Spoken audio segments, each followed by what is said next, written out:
बहुत समय पहले की बात है, एक विशाल और समृद्ध राज्य था जिसका नाम सूर्यगढ़ था। ये राज्य अपनी शांति, समृद्धि और न्यायप्रियता के लिए दूर दूर तक प्रसिद्ध था। सूर्यगढ़ के राजा महाराजा विक्रम सिंह बहुत ही वीर, बुद्धिमान और प्रजा के हितैषी थे। उन्होंने अपने राज्य को प्रेम, शांति और धर्म के मार्ग पर चलाकर स्वर्ग समान बना दिया था। संकट का आरंभ। लेकिन एक दिन सूर्यगढ़ पर एक बड़ा संकट आ पड़ा। राज्य की पवित्र सूर्य मणि, जो उनकी समृद्धि, सुरक्षा और शक्ति का प्रतीक थी, रहस्यमय ढंग से चोरी हो गई। यह मणि एक विशेष ऊर्जा का स्रोत थी, जिसके कारण राज्य में फसलें हरी भरी रहती, व्यापार फलता फूलता और प्रजा सुखी रहती थी। मणि के गायब होते ही अंधकार छाने लगा, फसलें सूखने लगी, नदियों का जल कम होने लगा और प्रजा भयभीत हो गई।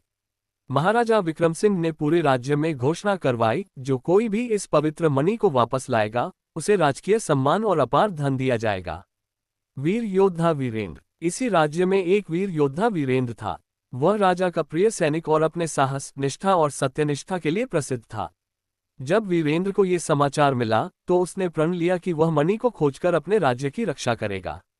राजा ने उसे आशीर्वाद देकर विदा किया और वीरेंद्र अपनी तलवार, ढाल और घोड़े के साथ इस रोमांचक सफर पर निकल पड़ा। घना रहस्यमयी जंगल। यात्रा का पहला पड़ाव था एक घना रहस्यमयी जंगल, जो अपने खतरों और जादुई प्राणियों के लिए जाना जाता था। वहां प्रवेश करते ही घना अंधेरा छा गया और चारों ओर अजीब आवाजें गूंजने लगीं। वीरेंद्र ने साहस के साथ आगे बढ़ना जारी रखा, तभी अचानक सामने एक दुर्घटनाग्रस्त पुल आ गया। पुल को पार किए बिना आगे बढ़ना संभव नहीं था। तभी एक रहस्यमयी वृद्ध साधु प्रकट हुए। उन्होंने कहा, ये पुल सत्य और साहस की परीक्षा लेता है। यदि तुम अपने इरादों में सच्चे हो, तो ये पुल तुम्हें पार करने देगा।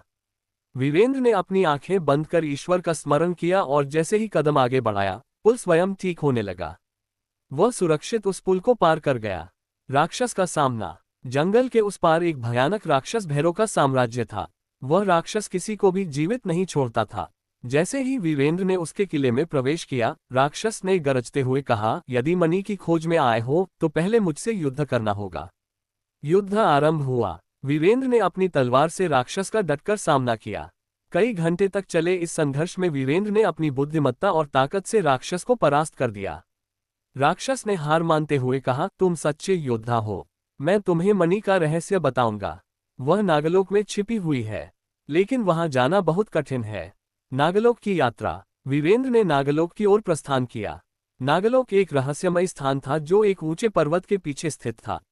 वहां पहुंचने के लिए वीरेंद्र को 3 और कठिन परीक्षाओं का सामना करना पड़ा। 1. अग्नि की दीवार। एक जलती हुई आग की दीवार, जिसे केवल सत्य बोलने से पार किया जा सकता था। वीरेंद्र ने अपने हृदय की सच्चाई बयान की और दीवार शांत हो गई। 2. मोहिनी सरोवर। एक सुंदर झील, जो मृग तृष्णा उत्पन्न करती थी। वीरेंद्र ने अपनी बुद्धिमानी से जल का भ्रम तोड़ दिया। 3. वायुपथ। एक पुल जो हवा में लटका हुआ था। वीरेंद्र की दृढ़ता और साहस ने उसे गिरने से बचा लिया। नागराज का सामना। आखिरकार वीरेंद्र नागलोक पहुंचा। वहां के राजा नागराज वासुकी ने कहा, यह मणि मैं तभी दूंगा जब तुम मेरे प्रश्नों का उत्तर दोगे। प्रश्न। सच्चा राजा कौन होता है? वीरता का सबसे बड़ा प्रमाण क्या है? जीवन का सर्वोच्च धर्म क्या है? वीरेंद्र ने उत्तर दिया, सच्चा राजा वही है जो प्रजा के हित के लिए अपने सुख का त्याग करे। वीरता का सबसे बड़ा प्रमाण है अपने राज्य और धर्म की रक्षा के लिए निस्वार्थ बलिदान। जीवन का सर्वोच्च धर्म है सत्य, अहिंसा और करुणा। नागराज वासुकी वीरेंद्र की सत्यता और बुद्धिमानी से प्रभावित हुए और मणि सौंप दी। विजय और राज्य में खुशी। वीरेंद्र मणि लेकर सूर्यगढ़ लौट आया।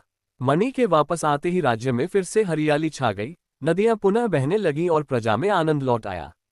राजा विक्रम सिंह ने वीरेंद्र को राजकीय सम्मान और सेनापति की उपाधि दी। सीख। सच्चा साहस वही है जो सत्य और धर्म के मार्ग पर चले। कठिनाइयों का सामना धैर्य और बुद्धिमानी से करना चाहिए। निस्वार्थ प्रेम और निष्ठा से हर संकट को टाला जा सकता है।